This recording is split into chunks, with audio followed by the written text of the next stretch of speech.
Howard Scott Warshaw, welcome to the show. We're really, really pleased to have you. This is just an amazing moment for me. So thank you for being here. It's my pleasure, Nathaniel. I've been looking forward to this. Thank you so much. That song was generated by AI specifically for you. I wanted to start this conversation off kind of hot. I want to ask a question you've never been asked before. That question is, in your opinion, who do you think would win in a fight, E.T. or Ice-T? Oh, that's a tough one.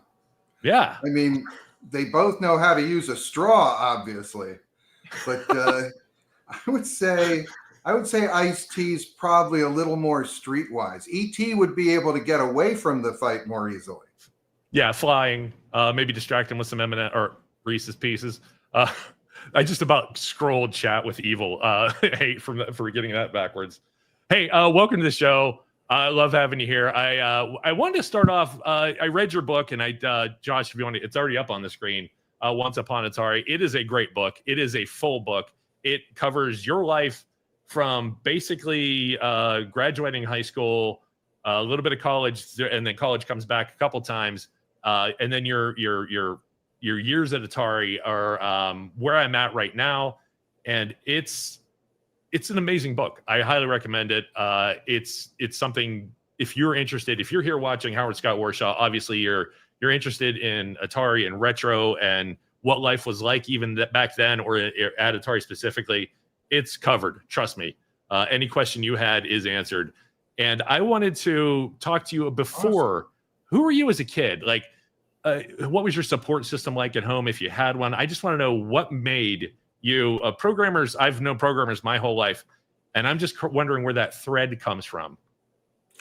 Interesting. Now, just to be clear, you were talking about this book, right? Once Upon Atari, yes. How I Made History by Killing an Industry. Yeah, I'm familiar with that book. I'm really glad you enjoyed it, actually. That means a lot to me to hear that.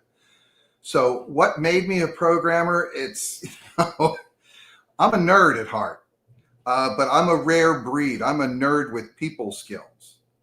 And you don't see that very often because people often ask me, you were like the super low-level programmer, and then you become a therapist, a psychotherapist. That seems like a very odd career transition. I hear that a lot, right? And it is.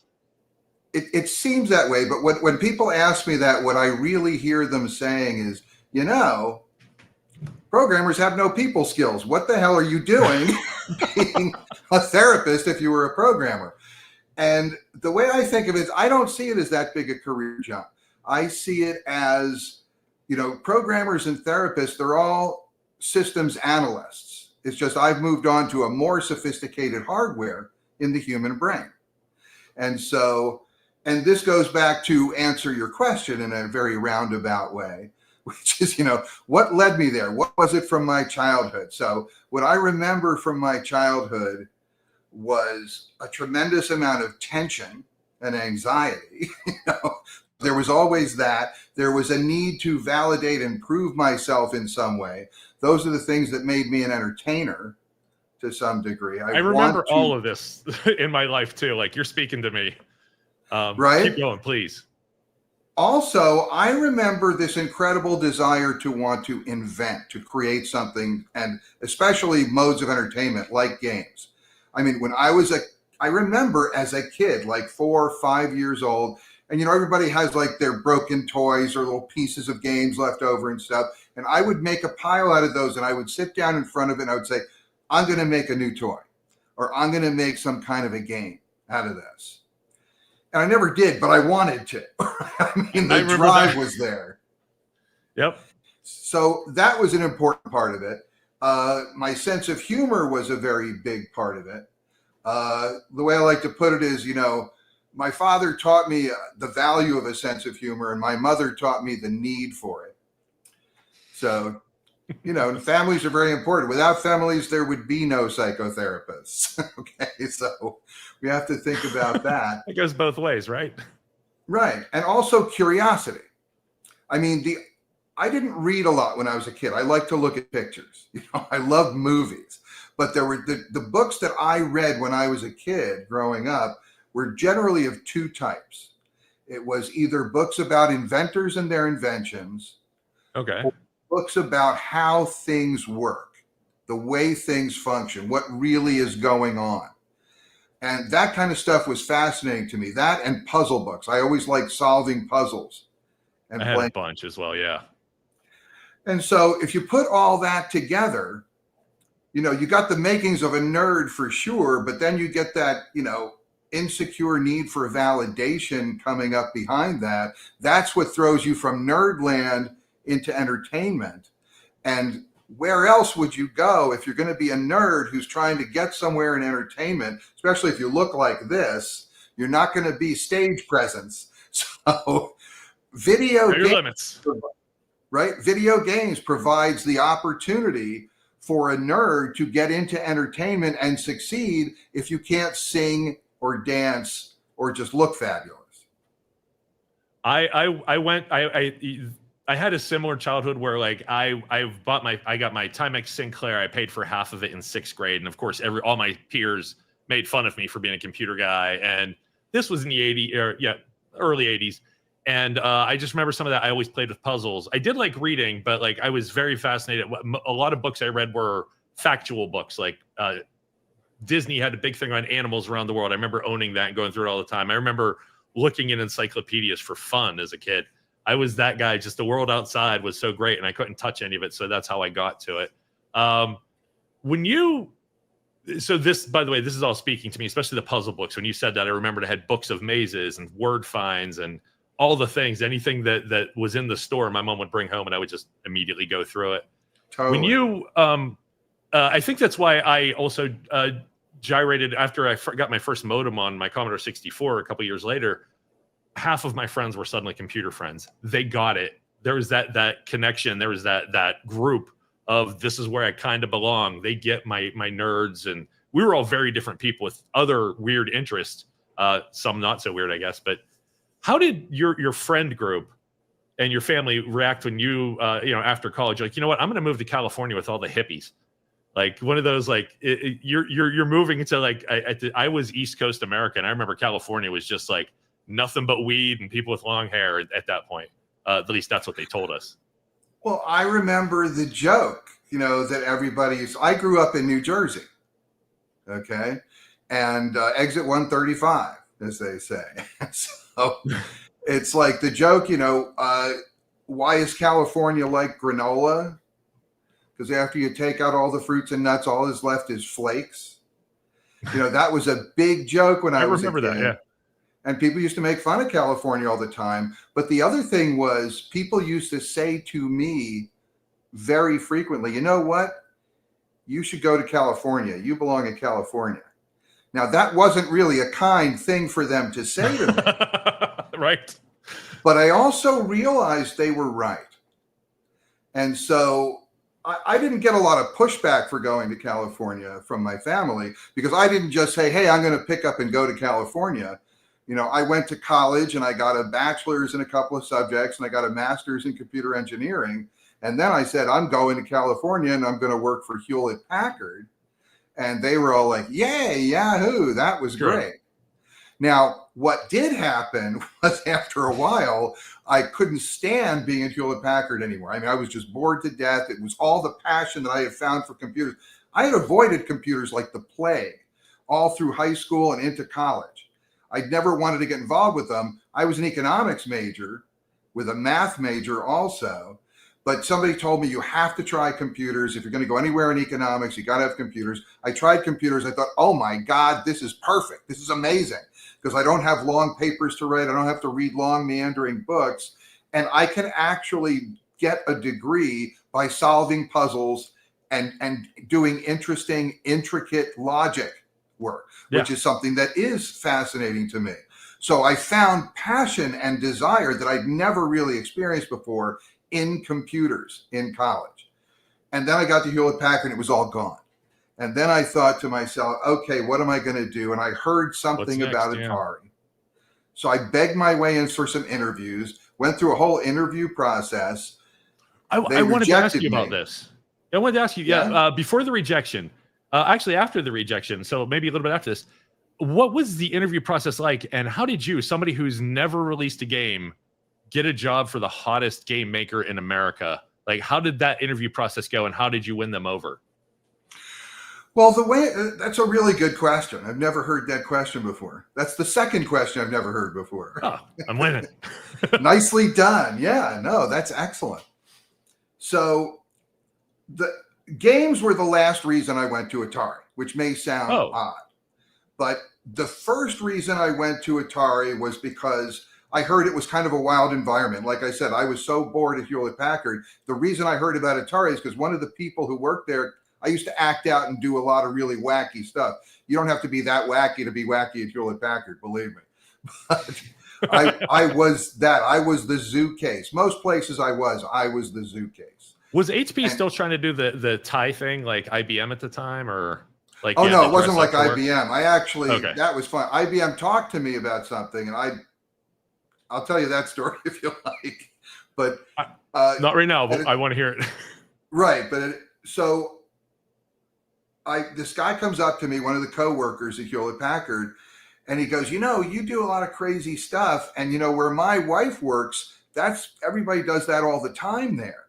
And I said, oh, where's that? And he says, Atari. Okay. That was the first time. I mean, I knew Atari made games, but that was the first time I thought, oh, Atari, I guess that's a place you can work. I didn't think about it. So the second thing is the type of programming that I specialized in was very obscure and not many people were doing it. And it's called real-time control programming. This was the beginning of interactive real-time systems. And I happened to specialize in that at a very low level. And if you think about it, a video game, that's all it is. A video game is a real-time control system, computer-based control system. Yep. It's also a biofeedback mechanism, right? Because you get feedback, you get audio-visual feedback, and then you manipulate your hands and the controller, and that changes what's on the screen. It's a biofeedback loop. And so it's an interesting way to look at games. I don't know if everybody sees it that way, but that's how I see them. So anyway, I've wondered for a long time if the term muscle memory existed before video games, because now everybody understands what muscle memory is. You pick up the controller, you know where everything's going. It has trained you to give it feedback and back and forth.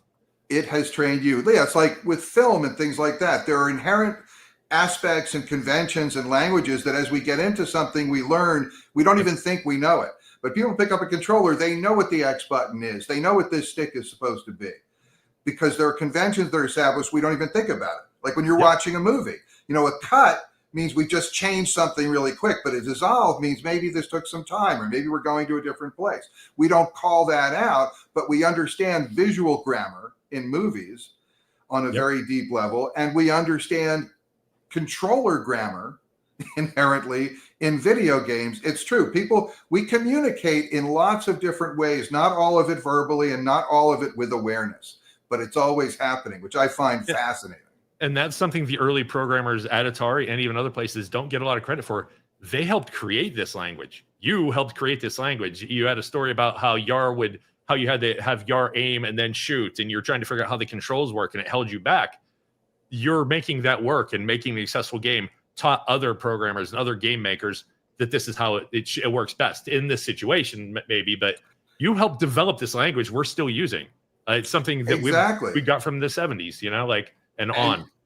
Yeah, and in my games, I actually established a lot of standards. I did some things that no one had ever seen before that did become standards, because that's what I like to do. I like to figure out the thing that's missing and see if I can bring that out in anything I'm doing.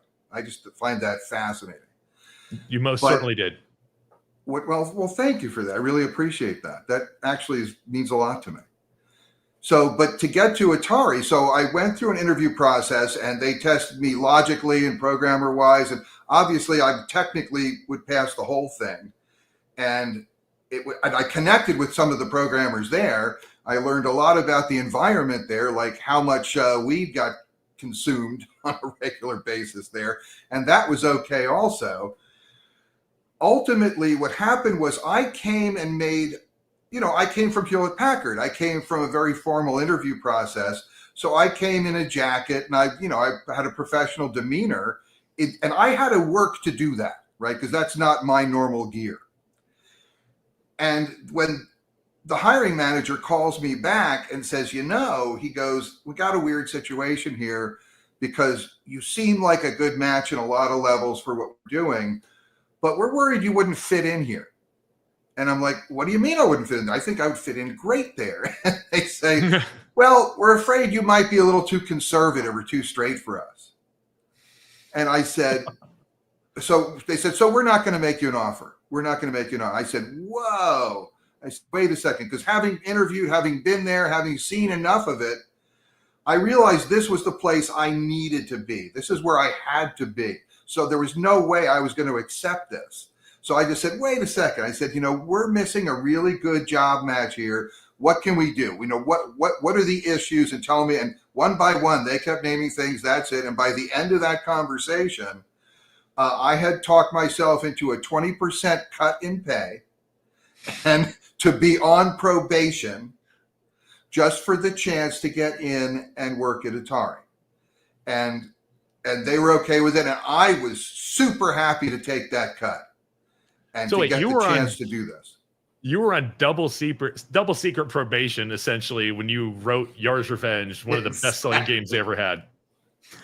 I know. And the beauty part of that was the original assignment. So I show up. Here it is. I'm given an assignment. I've read the manual, so I get the basics of the system. And I'm on probation, so you just got to do anything just to make it work. And so I show up. They give me my assignment is to copy a coin-op game called Star Castle. And I looked at it for a day or so, and I played it some, and I thought about the machine, and I went back to the hiring manager who told me, okay, you're on probation. Here's your assignment. I said, you know what? I said, this game is going to suck if I do it. And I don't want my first game to suck. I just can't have that. And so I said to him, so I didn't just say, I don't want to do this game. I said, here's another way of looking at it. Here's another game we could do that's in the ballpark, but this one would work on the machine and that one won't, in my opinion. And I laid it out for him and put it all back. And to his credit, he said, okay. Instead of saying, what are you doing? You're on probation. Just do what we tell you. But no, he got what I was saying and he said, okay. And that became Yar's Revenge. Well, they wanted somebody who was liberal with what they wanted to do and how they saw the world. And that's what they got. That's amazing. That's what they got. That's what they got. They told you. The idea that they had rejected me became a great inside joke at Atari because I really did become one of the iconic characters at Atari. 100%. And they didn't think I would fit in. So, but I get it because, Atari was one of the few places I did fit in because I was one of those people who doesn't fit in anywhere because whatever it is you've got going, I can do that usually. But I'm not going to be like the people who do it. I'm always going to be the person who does it differently. When I was in arts and sciences in college, everybody said, you belong in engineering. You should be in engineering. What are you doing here? And then when I was in the School of Engineering, they said, you're one of those arts and sciences people. I don't know why you're here in engineering, but I did well all the way through. I could do whatever the work was they needed done. I just don't do things the way most people do them. And you will get what you asked for. Yeah. Yeah. But at Atari, that was a huge plus because all they're asking for is for you to do something unusual, something stimulating. And that's me. Just let me go. Let me do it. And they did. Sounds amazing. Awesome. It was awesome. It was the most, but it was full of people who didn't fit in. It was full of people both like and unlike me. Like me in the sense that they were the oddballs also, the people who were, they were very interesting, they were very stimulating, they were very intelligent, and they were very multifaceted people. Almost everybody who was at Atari was a very good programmer, but had some other skill, usually some sort of artistic bent. There's going to be a magician. There's always a magician in the program. There's always a magician. There's always a magician. Because go ahead. Yeah. It's that every niche community is very different when you look at the members. They're all united by one thing. It doesn't matter if it's sexual kink. It doesn't matter if it's a hobby. It doesn't matter if it's the type of dog they own. When these people get together, they all connect about that one thing, and it's a real community. But it's the differences that make that community really vibrant. And that's what I love about being human too. it's, yeah, you have the one thing to unite about, but like if you're just a decent person, you get to explore all these other things with these people who you get on another level. Atari sounds like so heaven true. at that point. What I tell People-wise. clients sometimes is, we connect from our similarities, but we grow from our differences. Yep. And that's where the juice is. Or we don't, right? Because growth is an option. Change is mandatory, but growth is only optional, right? So, but this was an interesting group of people that were all eccentric, all capable, all had weird eccentricities. And we stimulated each other. We played off of each other. We did lots of really weird stuff together. A lot of stories in the book are about the kinds of things we did at work. You went to drugs a lot in the book. Oh, well, we did drugs a lot, not just in the book. I mean, at work too.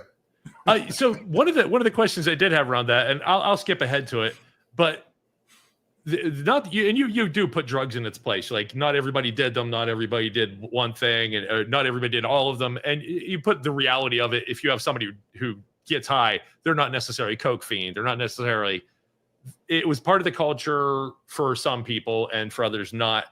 Were there any? I'm trying to ask. Were there any things involved with the drug culture there that either got out of hand or helped? Like, do you think it was a net benefit to have drugs in the workplace at this time, at this place? That is a very complex question. Okay. What I mean by that is it's a really hard thing to evaluate. Because so the drugs, obviously, there were times where some people did get carried away with drugs, and to the point where I don't think they were super productive, at least for periods. There were more nervous breakdowns at Atari. I mean, actual nervous breakdowns where people were actually picked up and carted away, who went catatonic, who just couldn't handle the pressure, because there was a lot of pressure to produce and to act at Atari. And so some of the drugs was about managing tension.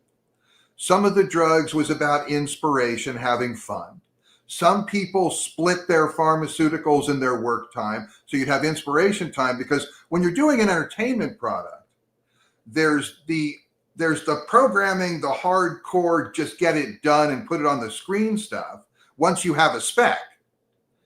But where does the spec come from? What are you going to do? When you have a spec that says when you flip switch A, light B should go on, that's a very straightforward spec. It's a very simple thing. And that kind of coding is easy to do, in my opinion. But if you there's one thing you add to a spec in video gaming that isn't in any other technical spec. And that is that when your product is done, it has to be fun, right? It still has to meet all the technical requirements of any other technical product. But in addition, it has to be fun. Nobody ever says, this C++ compiler is way more fun than Word. You never hear that from anyone. But a video game, and who's going to judge that? People who have no technical qualifications, people who have no capacity to appreciate no idea what how went you did into it. The product. Right, which they shouldn't. In an entertainment product, the only thing that matters is the entertainment.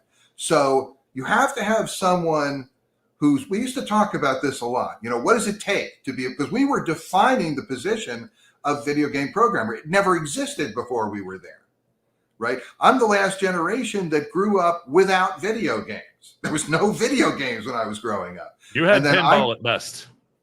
Exactly. Pinball was the arcade game at that point. And so you have to have someone who is nerd enough, or we say anal enough, right, to be detail oriented enough to do minuscule, very tight tolerance coding and nitpicky kind of stuff. But they also every time. Right. But they also have to be wacky enough and goofy enough to come up with oddball, off the wall ideas to then turn around and try and program on this impossibly primitive hardware. And especially since it's never been done. It's not like, hey, I'm going to do it like this game did it, but I'm going to do it different. I got to just make this happen in a graphic environment that nobody's really pushed yet. That all these things against you, you have to be the best nerd and you have to be the best creator. at the same time. Exactly. And it was one person per game. You had total ownership of it, which means you owned the success completely and you owned the failure completely. It was an awesome environment, but it wasn't easy. It was a tough thing. And so what one of the programmers there used to say was, you have to be a special kind of sicko in a way, to really want to do this to yourself, to put yourself in that position of having to deliver something. But think of the job description of an Atari game engineer. Your job description is you get up whenever you want and come into work whenever you feel like, and then you'll start working. But at the end of the day, you should have made something that's really cool that didn't exist when you got up that morning. That's kind of the job description. And that's just it's an interesting way to go. That's a lot. And it was an amazing place to work. The only thing it never did was make sense.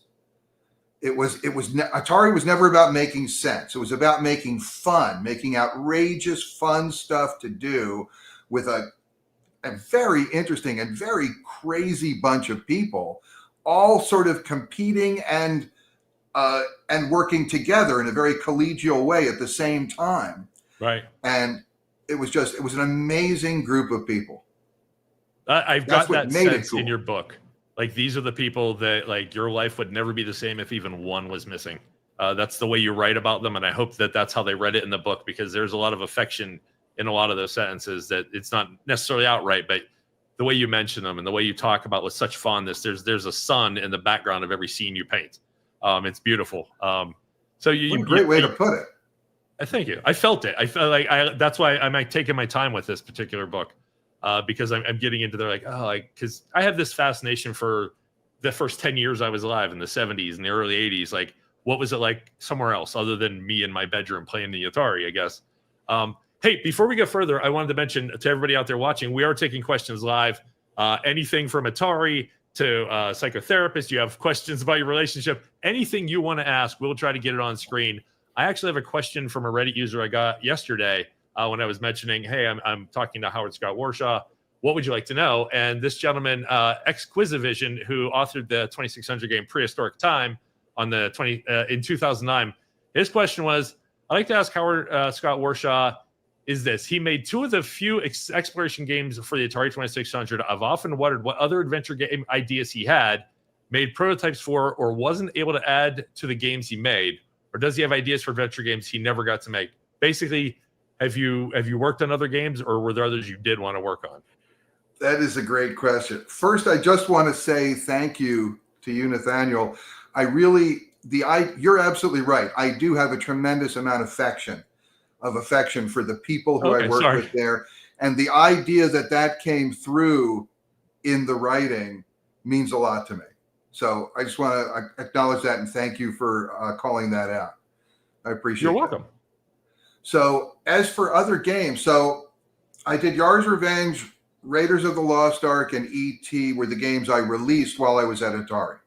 There was another game that I did at Atari that didn't get finished because Atari sort of collapsed just before the release, and that was called Saboteur.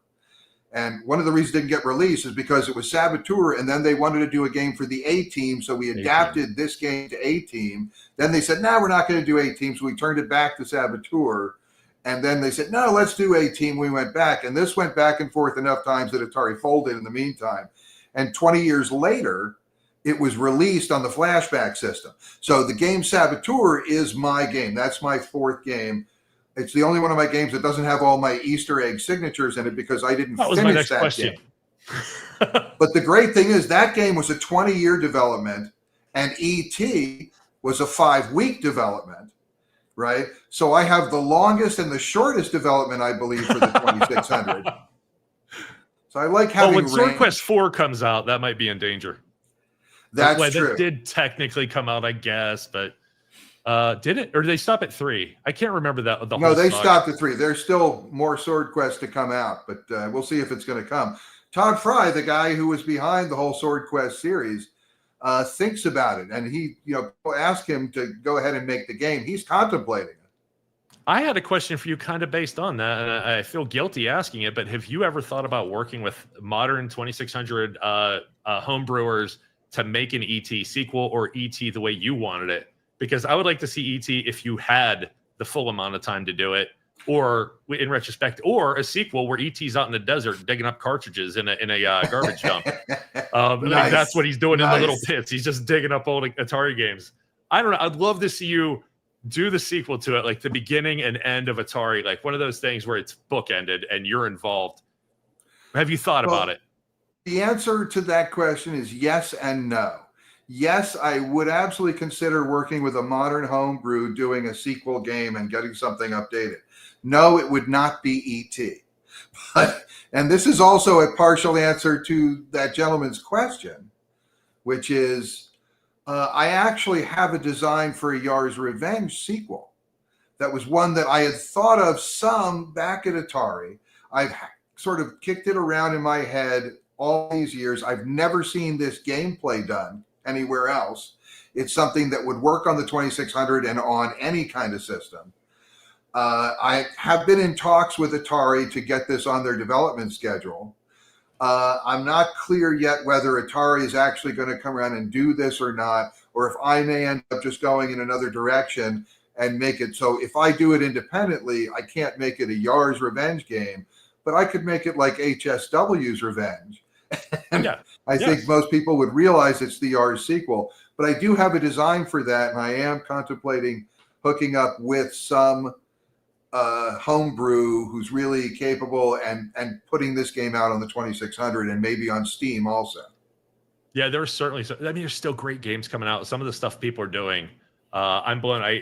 I'm into the retro thing, and I think the news out is the guy from the retro show has bought or is buying Commodore 64 or Commodore and that's big news across the whole retro world, I think, and that people are taking these old games and game system very seriously now. There is money. The fandom is big enough to support itself at the very least. So I'm hoping that happens. I'd love to see it. But I had a question about Yar's Revenge. One you may have gotten before, so I don't know. We know that Yar is Ray backwards. We know the Razik or his last name kind of backwards. What the hell is a quatile? Or I don't even know how to pronounce it. I've only ever read it in the book. It's a cotile. That's a good question. What is that backwards? I try to work it out as Anon Q. No, it's like Ellie Toke or something. It's not anything backwards. What cotile was, so I made the game first, just the gameplay. Right. It wasn't Yar's Revenge till the very end. You were doing a time game. So I had time freeze was my original concept. All I knew about this game was it had to be super flashy. It had to really break some new ground so people would go, whoa, this guy can really make games. Nothing like it that year. Nothing even close to it that year. And I don't want to sound like hyperbolic here. Nothing was like that game when it came out. Nothing at all. The colors, the speed. And the sound capacity, the sound system. Oh, the sound. Yes, thank you. Yeah, it was nothing. Nobody did anything like that yet. And I know you're friends with the people that released games around that time. I think you pushed them to go further on their next games too. Oh, thank you. That would have been my goal, but it was my goal was to belong, to join the club. I looked at my first game as my card, my entry card to this club of people who actually make video games. And so I did. But this is, like I said, this is kind of what I do. When I go in and really start to do something, I don't know why, but I always end up doing it in a very different way than what most other people do. I don't look to copy what other people are doing. I just say, what are we trying to achieve here? And how can I do that in some goofy way? And that's pretty much my approach to life. And it just came out that way. And it was different. It was weird. And I did do things. And people go, what made you think of that? And I said, well, it just seemed like a reasonable or efficacious, or it was a candy thing to do, or I thought it would be cool. I just thought it would be cool. Real quick, the coolest thing you've ever done in video games to me, blowing the hole in the wall in Indiana Jones. That little graphic, the ability to do it in that graphic is one of the coolest things to me. As a kid, I'm like, whoa, he blew through a wall. Like he didn't just like in one scene you walk through like a flat wall, but like blowing that blew me away. Like you could do that. early in video games, impacting your environment didn't really happen very much. And I like the idea of having impact, right? Of validating your existence, you could say. Yeah. And it's like, yeah, so you open this game. Now, it was tough to figure out how to open it up. But once you did, it's like, holy cow, I can blow a wall out in this game. It opens up the mind in terms of what's possible in a game. And I thought, I always want to create that impression. I wanted every one of my games to be groundbreaking in some way. Yars established a lot of new standards. Raiders was, I think, the biggest adventure game on the system at the time with the most different gameplays and screens. True story. I never beat it when I was a kid. I loved it. I played it for hours, and I didn't read the manual, of course. I played it for hours and couldn't beat it. I got very far. I think the cliff stuff, the mountaintops. That's what always I'd fall and die in the wrong place. And by the time I figured, that was one tough. of those things. Yeah, it was a tough game, and it should have been. It should have been. Like, it was I loved it. To this day, I love it. But as a kid, it killed me. Oh, well, thank you. I'm glad you got to spend a bunch of hours with it, because that was my goal, was to give people something to do so they wouldn't feel bored or to get away from stuff they didn't want to be dealing with. And I'm going to cut us forward too, because I do want to talk about what you're doing now with your life and the important work you're doing and all the stuff that you know, after surviving Atari, we're gonna always go back to Atari. And again, I know we saw a comment out there. There are people out there watching. Please put your questions in. We're going to jump to ET now. I've when I first started working with Josh and Zaz here, I actually released a video where I was railing against all the reviewers who are destroying ET, saying it's a horrible game. You could tell not one of them read the manual. You could tell not one of them actually watched how to play the game video before jumping in and saying, you just keep falling in a hole and you can't even get out. And I'm like, as a kid, it took me a while, but I beat level 1. And then eventually I beat 1, 2, and 3. I loved the game. I played that game possibly more than ET or than Indiana Jones. And as an adult, I still go back. And when I have an emulator or a system or whatever, I still play the game. It's a good game. I can't believe you did it in 5 months. Everything around it. 5 weeks. 5 weeks. 5 weeks. Sorry. Yeah, 5 weeks. And at the end of that video, I actually acknowledged that James Rolfe, Angry Video Game Nerd, acknowledges that it is a good game. And I loved that, because everybody up until him, where they were slamming it, I'm like, no, you don't understand the game. And that's the big problem with it, other than, of course, you got the blame for killing an entire game industry, which is bullshit. That game was the 7th highest seller. And even if you discount the 600,000 copies they say were returned, that would have made it the 9th bestseller. Like, it's still one of the best-selling games of all time. Well, what can I say? I mean, I will put ET up against any other 5-week development on the 2600. That's for sure. But I don't, is it a good game? Is it a bad game? Yes. There are problems with ET. And there's a section in the book, Once Upon Atari, How I Made History by Killing an Industry. But there's a section in the book, there's a whole section devoted to, if I would have had more time, how would I have changed the game? What would I have done? I did it in terms of, if I had one more day, because 5 weeks isn't a lot of time. If I had one more week, that would have been a 20% increase in the schedule. Or if I had an extra couple of months. Those are the 3 different scenarios I talk about how I would have done differently. But I'll tell you, there's no part of me that thinks ET is the worst game. If people tell me they hate the game, they think it's a horrible game, I have one question for them. I say, have you ever played it? And you'd be amazed how many people who want to tell me it's a horrible game have never played the game. So that's interesting. I never argue with a player if they tell me they like or don't like something. But people call it the worst game of all time. I don't believe it's the worst game of all time. Not by far. But not even close. I played Journey. There are some really bad games. But the thing is, I prefer when people do identify it as the worst game of all time. That's important to me, because I did Yars' Revenge, which is frequently cited as one of the best games of all time. So as long as ET is the worst, I have the greatest range of any game designer in history. You've done it all. You've done it all. Hey, we had a comment. I didn't get to read it. Can you put that back up, Josh? You're saying it's still a bad game. To this day, Ed doesn't know how or why ET got all the flack from 2600 when Pac-Man was, well, pretty darn bad. I think Pac-Man had its own reasons, too. Pac-Man had its issues too. People think of it as E.T. and Pac-Man as like the 1-2 punch, but these weren't the thing. The thing is that if you look at E.T. and you look at Pac-Man and the way those things actually went down in the company, you'll realize that these weren't the things that killed the industry, but they're really flagrant symptoms of the kinds of thinking and corporate thought and approach that did kill the industry. These are more symptoms than causative factors. I believe the answer you gave in the book, that they were first. Nobody knew how to do this. It was 100%. the first product life cycle.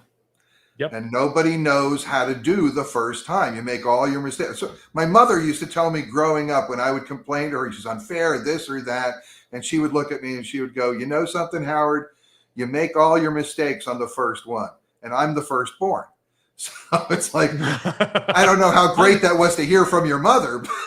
But yeah, I'm the youngest. My mom only said that when the others weren't around. We had a psychotherapist question from Ed, I believe, pop up on the screen, and I definitely want to get to it. Tim Waters, I'm sorry. Question for whenever you can fit it. As a psychotherapist, what do you think about modern game development and how psychological manipulation is a key element in game design?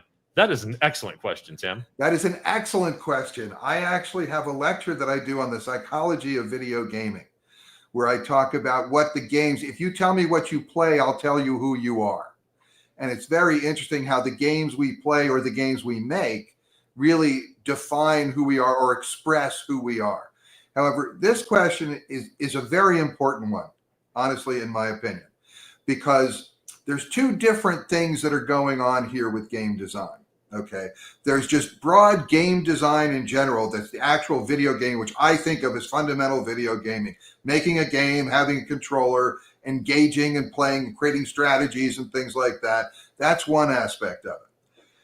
However, if you start looking into the social media aspect and the handheld phone stuff and the way notifications work and basically hacking the dopamine system. Okay. I think people are pretty familiar with that concept. And it is true that a lot of things, there are some people who are working to hack the human brain to create dependency for marketing purposes and for 100%. profiteering purposes. And that's true. So but I want to separate, there's video game making in the big Venn diagram, right? There's video game making in the one circle, and there's people trying to hack the human brain for profit in the other circle, and there is an overlap. It is not universal, but there is an overlap. And so there are cases, and I think you see it much more in handheld games that are made for quick turnaround, rapid stuff, and to create social engagement, because I think social media is much more the carrier for this kind of thing than 100%. Just the games itself. But there are games that interact with or create social media aspects with or connections to. And as soon as you get that, I put something out and I'm getting the feedback. I'm getting, the ding, ding, ding. I'm getting the hits, the clicks. That's casino slot machine bell.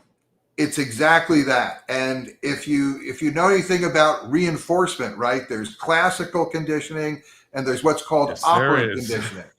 Operant conditioning is stronger than classical conditioning.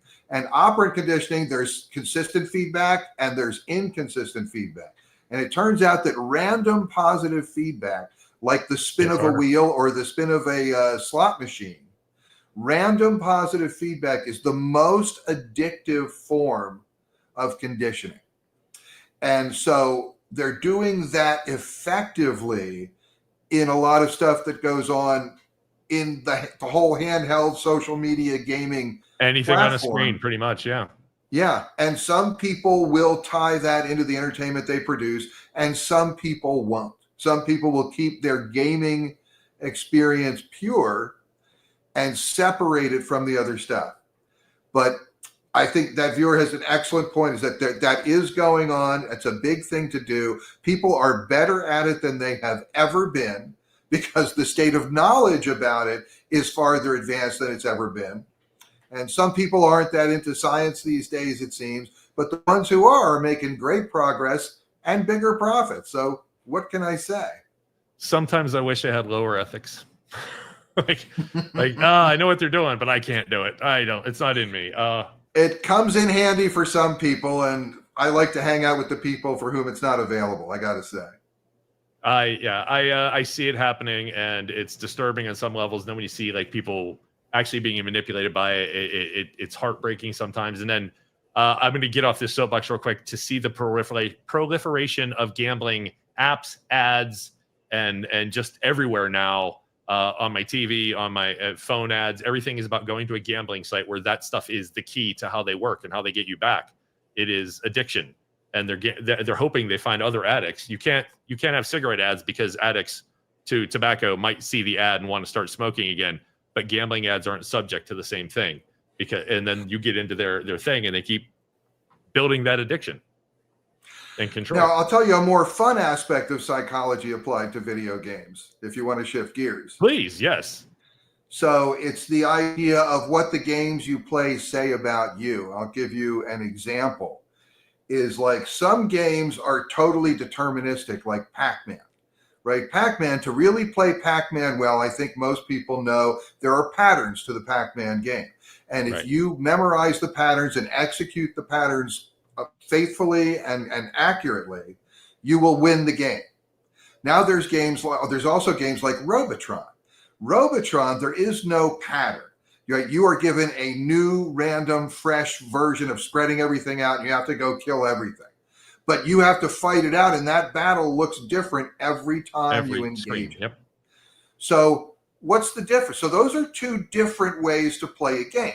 One is more like being in a play, where the idea, the satisfaction that you get comes from having a known destination and a way of working through. You have a script, and the challenge isn't to figure out what to do next. The challenge is to make sure you do it accurately and consistently all the way through. It's an endurance thing, and it's a performance. Now, that's one way of being. That's one way of looking at life. On the other side, you have, am I a read and react kind of person? I don't like to know there's a script. I want the spontaneity of life. I want to know there's some excitement, something going on. I don't know if it's going to work out, but I'm going to do my best to make it work. And it's exciting just finding for as long as I can. Yeah. Right. So those are two very different ways of being, and that's different kinds of people. There are people, one way, I like doing two kinds of people. There's two kinds of people. There's people who divide the world into two kinds of people and people who don't. So there's two kinds of people. There's maximizers and minimizers. And there are people who minimize risk, and there are people who maximize potential. There's people who minimize danger and people who maximize excitement, right? There's a lot of ways that, maximizers and minimizers come up.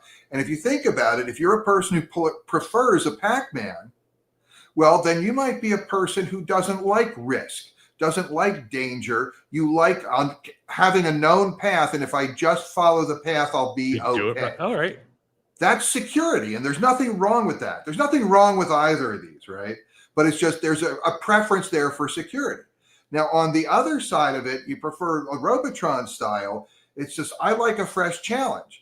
I'm okay with the risk that it may not work out, but I'm going for the excitement of not knowing what it is. And I like to be in the moment. I like to be spontaneous. I like to think fast and react and to do that successfully. That's a different approach, right? And so, like I said, there's no right or wrong here, but those are different kinds of people. And there's other kinds of game differentiations. I go into this in the book. And what does it mean to have a theme for a game? Is that important? Does it change the game experience to have a theme? There's some interesting stories about that in the book. And it's just, it's a really interesting thing to see that, the games you play, they're not just your entertainment. They speak to who you are, and they're expressions of who you are, because everybody signs their work with everything they do, is the way I think about it. 100%. And you were going through that, it resonated because I was never a fan of Pac-Man. I loved Tempest. Tempest was pure reaction, but I played it so I could see what the next screens are like what the shapes are and where I'm going. But yeah, it was shoot and react. I loved that. That and anything exploring, which is why E.T. and Indiana resonated with me. And yours was Everybody loved Yars. Do you ever find it? Has anybody ever told you they didn't like Yars Revenge?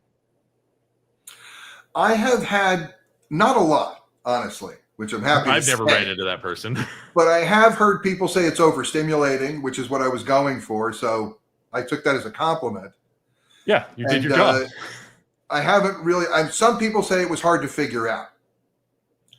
So I never read that. Telling you I read what the they tell comic me. after, but another Yars Revenge question I had: would you consider the big debate I saw in Atari Age is are your initials an Easter egg or not? Because it seems like a feature. It's mentioned in the manual. It's not all that hard to get to.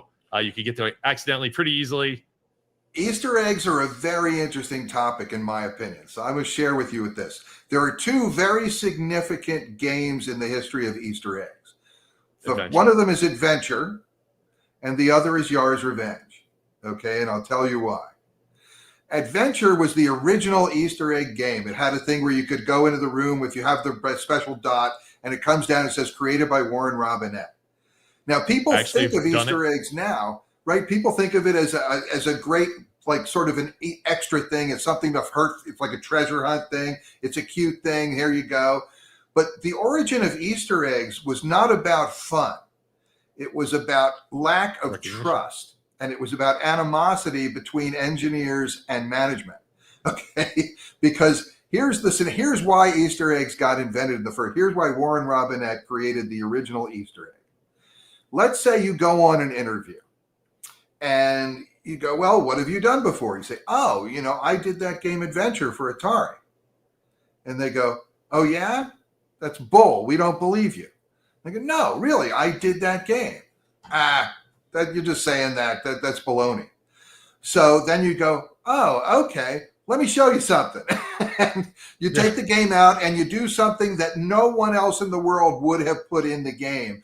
There, you see, obviously I made this game. So the point of Easter eggs originally was to be able to, for the programmer to be able to identify themselves as the author. Okay, so because Atari never wanted anyone to know. Activision and Imagic used to promote their programmers, and they would say that was a feature. Here you go. I remember this that is who made the game. Atari the programmer in a TV commercial. In the TV commercial, like, right. Hi, I'm so like what? I love that, and it made as a kid, I'm like that made it a real job. Not that I knew what even jobs were at that time. Like that's a person doing that. It's not just a team.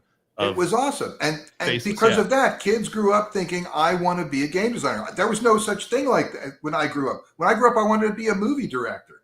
After police and astronaut and ballet dancer and all this other stuff, I finally came around to, I'd like to be a movie director. But now kids grow up, I want to be a game maker. I want to be a video game designer. But it was born of a lack of trust and animosity. That's where Easter eggs came from. Okay, that makes so much sense to me now. And they were secret, right? The idea, we didn't tell Atari we were putting these things in. And when Atari started getting letters saying, hey, I found this thing in the game, it's really cool, and the players were excited about it, Atari was really pissed off. And they came and said, you can't be doing it. Don't do that.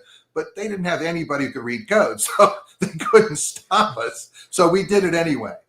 But Yars Revenge did something different. I put a secret signature in Yars Revenge originally. But then I went to marketing because I was a technically trained person. I had a computer engineering degree, but I also had an economics degree, and I had more of a sense of, corporate communication and stuff than a lot of the programmers did at Atari.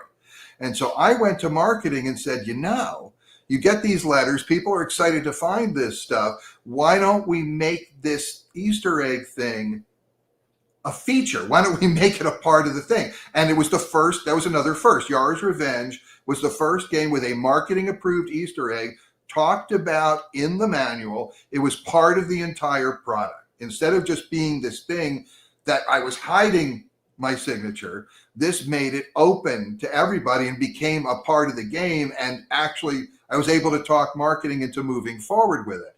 And so that was significant also. And from then on, now the idea that Easter eggs are something fun to look for and things like that, that's how people take it now. And that's how it's intended. But originally, it was from a very dark place. Something else you changed in the game universe for all of us. True, I guess. You talked to marketing into realizing this is what people want. This is you doing this. You made that happen. You made marketing first say, hey, we'll try it. And then it worked. And they told everybody else in marketing, and they went off to work for their other game companies or other companies like, people like hidden stuff. It's fun. Let's put a weird label on the back of this shirt. And now it's a thing everywhere for everything. And you should take credit for some of that, if not all. The question, I have two quick rapid fire questions about Easter eggs. In Yours Revenge, it's your initials forward and backwards. Why is it not just your initials? Originally, it was just my initials, but I had the graphics for those 3 letters anyway. And when I finally came up with naming the game Yours Revenge and the whole naming convention that you alluded to, there's a whole elaborate story that I won't go into right now about exactly how I came up with the name Yours Revenge. And it does have to do with reversing letters and backwards. I do know that, yeah. So I made it HSWWSH to give people the idea that you should look at things forward and backwards, so that if you'd explore the other names, you would figure out the origin of some of that stuff that related back to the CEO of Atari at the time, which was part of how I outmarketed marketing with my game proposal for theme as opposed to their ideas. That's a great story, by the way. Which also led to the book for that. And it's a good story of the book. It also shows that I wrote a story. I actually wrote a backstory just to make my proposal stronger. And I didn't even realize it at the time, but I had invented the backstory. And that was another first for Yours Revenge. It was the first game with an actual full backstory to the scenario, and also came with an ancillary product. There was a comic book that was produced with the story in it as an addendum to the cart. And that was another breakthrough thing. So even in my first game, I was just establishing new standards. Which started to become more and more regular with Atari on their bigger releases, including Sword Quest and here's your comic. They had a label on that comic at some point. It looked like it was going to be a regular thing for everything. I thought. And the other question is, do you know of any other Easter eggs, not necessarily by you, of course, that somebody put in an Atari game that have yet to be discovered? You don't have to tell us what it is, but do you know of any? Yeah, I know of a number of them. I'll tell you, there's definitely an Easter egg in Missile Command. I don't know how many people have discovered that. But Missile Command was programmed by Rob Fulop. It was his last game for Atari before he went to form Imagic. Mm-hmm. So you can find the initials RF at some point in the game. I won't say how, but that's definitely in there. I know that Bob Smith, who was another one of the programmers who went to Imagic, when he was at Atari, he would sign his games. Everybody had their own way of doing it. I like to make it a gameplay thing. Some people made it just a thing that just pops up at some point. What Bob Smith did that was very unusual was he actually put the ASCII code for his name in the image, in the program image. So you can't actually see it in the gameplay, but you have to reverse engineer the cartridge. And if you pull the code out and do a search and look at all the ASCII characters, if you break the code down, you will see, blah, blah, blah, blah, blah, blah, blah, blah, and Bob Smith. At some point, it's just going to read Bob Smith. That's brilliant. So that's what he would do. I had a quick question around Yours Revenge, the energy field. You used code to generate that field, right? Yes, has anybody ever reversed it successfully? Oh, reverse engineered it? Yeah, no. The fear was that you were displaying code. I was. It was. So this was the thing. You had to do everything and anything to save space and try to be efficient. And that's why, my background in economics, which is all about efficiency, really served me in some ways even more than my technical background in programming on the 2600. But what it was about was I wanted a great graphic effect, and I couldn't think of, that's a lot of graphics to do something that tall on the screen. So I thought, well, instead, why don't I use the code and just, because I wanted a random glitter kind of thing. Code, if you look at the bits in code, is a semi-random thing. And so I figured I'll just grab code and I'll throw it in the graphics register and I'll throw it in the color register, and that will randomize both the dots and the colors. And I tried it, and it worked really well, and it was really glittery. It looks much better it's brilliant. and it Your looks better on solution's brilliant. CRTs. You know, the flat screen TVs kind of mute it for some reason. On a CRT, it looks much cooler.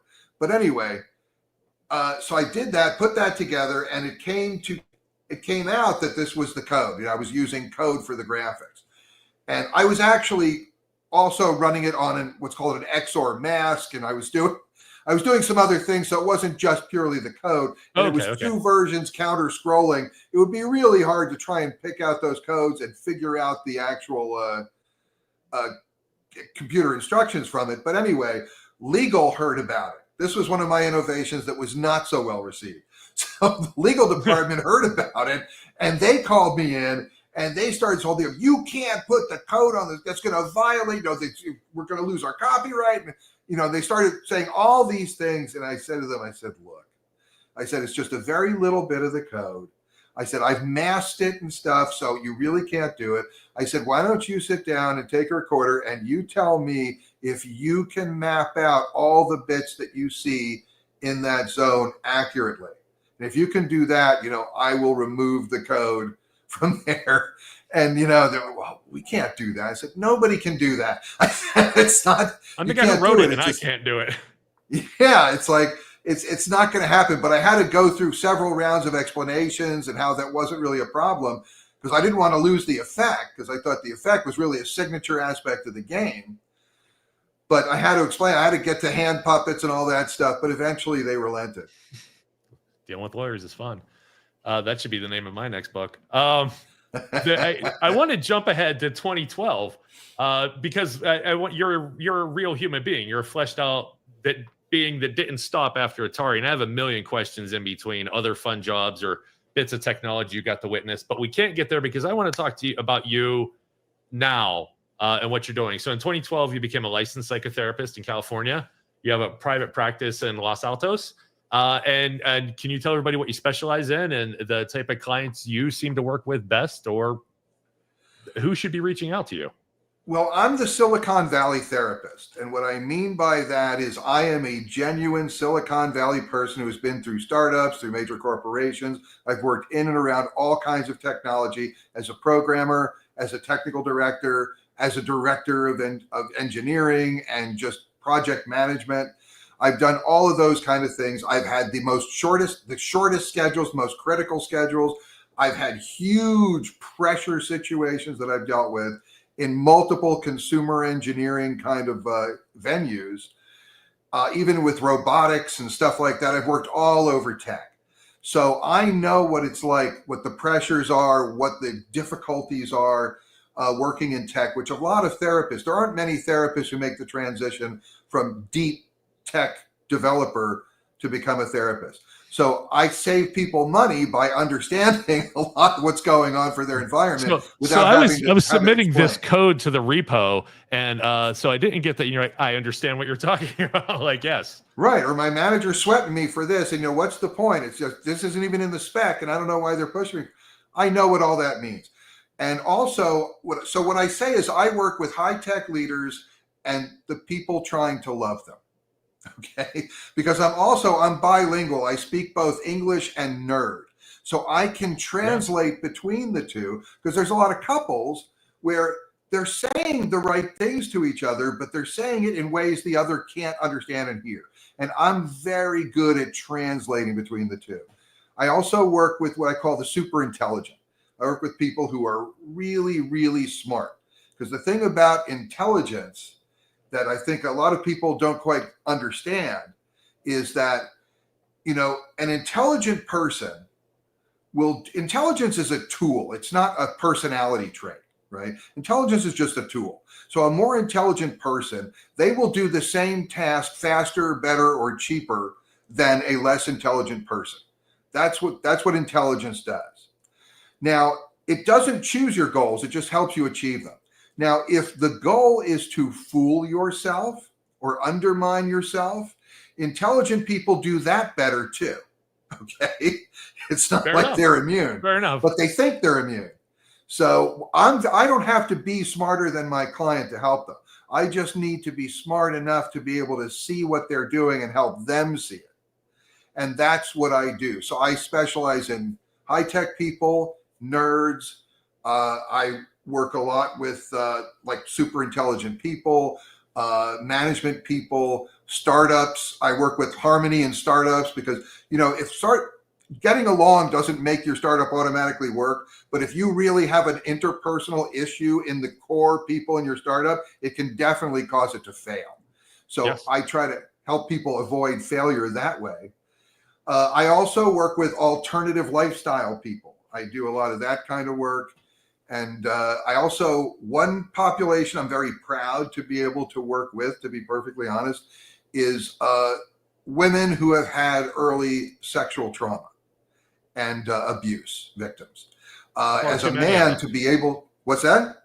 There's far too many of them. And There's far too many. And to be a man who's able to do that work with women is a tremendous honor for me, because it's interesting that the short-term outcomes for those kind of people, for victims of early sexual abuse, the early outcomes are better when they're working with women, but the long-term outcomes are actually better if they're working with men, because it's a chance to reestablish a trusting relationship, an intimate relationship with a man that has been ruined before. Yeah, and there's limits and boundaries, but it is therapy is a very intimate experience, and it is a real connected relationship if it's done right.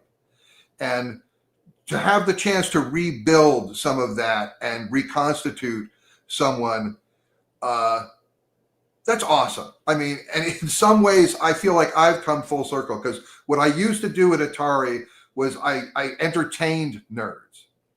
And now I've come full circle to actually make their lives better in a meaningful way. And so doing this work, it's also, there was something magical about Atari that I learned about myself. And that was, I never knew what I really wanted to do. I didn't know myself well enough to do it. What Atari showed me was that it was possible to have a job that requires both your technical skills and just mechanical kind of application, and also involve your artistic and creative side as well. And I need both. I need something that demands technique and also demands creativity and intuition. That's what I need to really feel fulfilled. I found that at Atari, never found it again in another job until I became a psychotherapist. Being a therapist actually also requires a tremendous amount of understanding and knowledge and technique, but also a tremendous amount of intuition and artistic approach to uncover a person and connect with them and help them grow out of the place they're stuck. It's just amazing work. I'm super passionate about it. I've been doing it for over 10 years. I've passed mastery, right? I'm over 10,000 hours of doing this work, and I am still deeply loving it and honored to do it. It's just awesome. I love that. And there's a saying that you use around, like, I love that for you, and it's usually meant as an insult. Oh, I love that for you. I really love that for you. I love that you came from a very similar place to me, in that I'm a standout nerd, and then you fall into something you love. Like, I love doing this. This is not something I ever set out to do. You're way more successful at what you do. It's a very different thing, but I love that you found this passion. It's your life now. You get that feedback of you actually help somebody, and there's nothing better than knowing you genuinely made someone's life better, whatever you're doing. And that's what game playing and directing movies and writing books really is. It's your hope that you make someone's life better, even for a moment or maybe forever. But when you walk out of there, and I think one other thing you probably love about psychotherapy is you have to constantly keep learning, which goes back to the Atari days. You had to constantly keep learning, and when you're in that community, you're surrounded by people that can help you do that, and resources to find the better resources. And I did want to mention, you wrote a book for psychotherapists, right? I did indeed. And where is that? That's called Inspired Therapist. The Inspired Therapist. I loved when I saw that. And that's available. That's my journey from being a wannabe in school when I was getting my master's degree to do the psych stuff, all the way through my internships and into my start of private practice. The things I learned, the the motivational things that kept me going, the insights that came about. People have really enjoyed that. They're also both audiobooks, and I read the audiobooks myself because, once a performer, always a performer. Hey, I'm with you. Plus, if you wrote the book, you're the only person that could really deliver it in the way you intended it.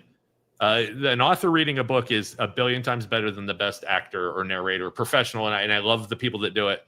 No slight involved, but the author reading it is going to be better. I agree. And also, you're reading the book. I want to ask you this. Does it feel like a conversation? Does it feel like we're talking as you're reading? Yes, and it feels like I'm talking to someone a little bit like me, and that you do jump around, and that's what keeps my interest. There's a human. I know there's a human. I don't think for a second you had help writing this. This is you. There's not even a point. I recently read, and I'm sorry to call him out, Dave Grohl's book felt like it was written by somebody else translating what he had said. Your book feels like you're writing it. It is consistent from page 1 to I'm about 2/3 of the way through right now. Yes, 100%. Awesome. I feel. Thank you so much. Yeah, and meeting you, it's there too. Good. Yeah. And the audiobook, if you do that, you're going to really feel like we're just having a conversation, because that's the way I communicate and that's the way I write. And I wouldn't let someone else do this. If I'm going to put out my story, I have to do it and I have to deliver it. Because also it's going to be quirky enough that I wouldn't trust anyone else to really deliver the nuance and stuff that's there, or the humor for that matter. Yeah. And the humor is there. It's one of the books like I went back like a sentence or two and go, oh, I see what he did there. It's there. It's not always in your face. It's not always pun-horrific like some of the puns. There's hidden stuff in there. Like, I think that's a trait of yours. You like to slide stuff in and then make people realize that it was there all along. It's like Easter eggs. It just pervades a lot of what I do. It's absolutely true. That's beautiful. That's you from beginning to end. And this interview is about an end because we've already went over an hour, and I really appreciate you giving us extra time. And that's the best segue I've ever done, I think. I did have one last question. Sure. I have a billion questions. If I could grab you for another 4 hours, we would be here and I'd have questions. So thank you again for your time. I would love to give some advice on somebody looking, say somebody's inspired to be a game maker. They went through college, they've done the work they need to do. They want to move to Silly Valley to start their career. What's the first piece of advice you would give to the person about to buy their plane ticket and make this big change in life? This is an interesting point. I think the most important piece of advice I would give them is that persistence does pay off, and it will be needed, because the road to becoming a successful game developer now in today's market is a long one, and it's a tough one. There's a lot of dues to pay along the way. A lot of people fall off because it's a fad kind of thing. A lot of people say they want to do it. People get into it. It's demanding. It takes a lot from you. And people fall by the wayside. But if you have the determination and the perseverance to move through and stay on course and keep pushing your way through, and if you have any talent whatsoever, you can make it ultimately and get involved, and then you will reap the rewards of what it's like to see your name on the screen, or to experience people talking about a game that you were a part of and made happen. And those are awesome feelings. To have someone go up and say, yeah, you were part of that game. I played that game. I loved that game. That game was important to me. It really meant something to me. To hear that from someone sincerely and genuinely, it's a great, great feeling. One I would recommend to everyone. There were a lot of drugs around Atari, but the biggest drug, the greatest, the most coveted drug at Atari was having your game released and having people playing your game and excited about the game and talking about your game. And the ultimate, the apex high, which I experienced once with Yar's Revenge, was going into a store where my game was on the demo system, and I got to see two kids fighting over the controller. I thought, that's it. There it is. That's a good game. That's a good game. That's an amazing, amazing story. Thank you so much, Howard Scott Warshaw, everybody. Howard, before we get out of here, hey, thanks, Tim Waters. Thank you for the interview and the hours of playing games. That's awesome. Thank you, Tim. And thank you, Ed. Love it. And before we get out of here, do you have anything coming up you want to talk about? Any future teases? I just want to give you, if you don't, that's cool. I just want to give you I'm space going to to talk be about in it. Austin at the end of July at the Classic Game Fest, and where I'll be signing copies of my book, Once Upon Atari, How I Made History by Killing an Industry. It's on Amazon, available in all formats, and the audiobook, I read it myself. I highly recommend it. Inspired Therapist is also available on Amazon. That's most of what I got coming up, because you never know Thank you what's so next, much. though. I hope to have you back sometime. I had a pleasure talking to you. It's been amazing. Thank you so much. Nathaniel, I enjoyed this. If you'd like to have me back, I'd be honored to be back sometime. My pleasure. We'll make it happen. Thank you so much, everybody. Thank you for watching. We will see you soon. We have videos we've done with many other people where they're starting to come out in our 50-minute chunks. So keep an eye on the channel. Subscribe. It really does help us. Thank you so much. Have a great night. Howard Scott Warshaw, you're the best. Thank you.